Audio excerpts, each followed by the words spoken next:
My mom would be at all my sporting events. Let's say I was playing football, okay?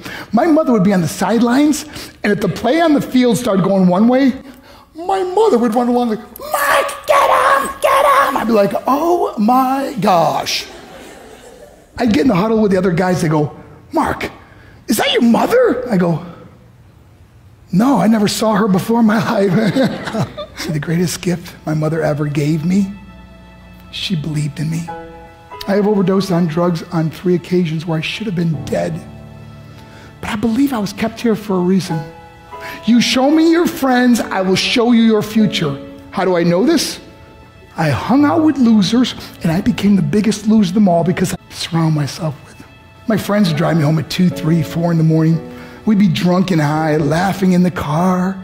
We'd pull up in front of my house in New York. They go, Mark, the light's on. I go, oh man, my mother's up. See, my mom wouldn't go to bed until she knew her son was still alive. I'd walk in, she'd say, hi Mark, how was your night? I go, it was good, Mom, I'm just gonna go to bed. She goes, can I talk to you for a minute? I go, Mom, I'm tired, I'm just gonna go to bed. She goes, Mark, I haven't seen you all day and all night. Can I please talk to you? I said, man, just leave me alone. You bug me. I'd slam my bedroom door on the one person who believed in me. I was on a worldwide tour and we were wrestling overseas in Japan. After my wrestling match, I went upstairs to my hotel room and I fell asleep. There was a knock at my door at 3 o'clock in the morning. I got out of bed and I looked through the safety window and I could see it was a Japanese promoter. So I opened the door and he said, Mark, you need to call home. There's been an emergency. I went and got on the hotel room phone. I called back to the United States. I said, hey, what's going on? They said, Mark, I don't know how to tell you this. I said, just tell me what happened.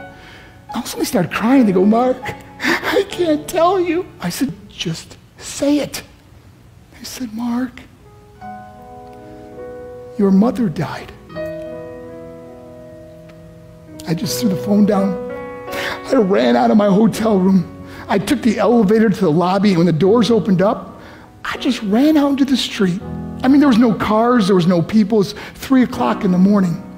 And I walked down the middle of a street in Hiroshima, Japan, and I remember looking up and just saying, Mom, I am so sorry. I flew home for her funeral, and I was so nervous to walk up to her casket, so I just stood way in the back.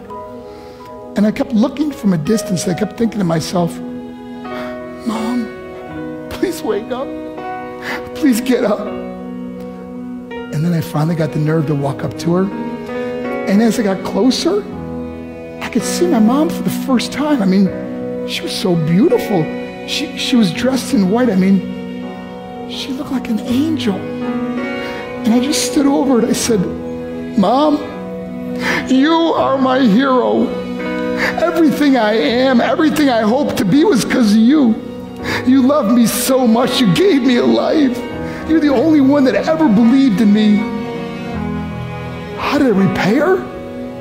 By getting drunk, by getting high, by getting stupid, by hanging out with losers. For what?